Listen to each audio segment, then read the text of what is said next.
Hey there folks, the Galaxy Tab A7 is a cheap tablet with a premium feel. It has modest hardware specs and is suitable for basic tasks. So how will it handle DJI FLY app and Mavic Air 2S drone? To be able to use this, you will need to buy a longer Type-C cable and get some kind of a tablet holder adapter like the one I use here.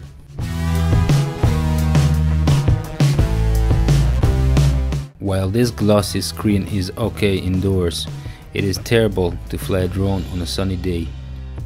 Look, I try to find an angle to avoid my reflection and can barely see anything. I guess I will need to buy one of those cardboard hoods to shade the screen. I hope it will be enough to make this usable in daylight. For comparison, my Galaxy S21 Ultra works better under direct sunlight.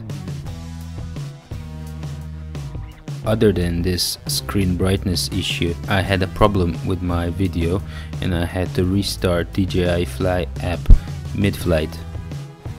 Overall, this tablet works with DJI FLY app, and it even works well if you manage to find some proper shading. Stay in school.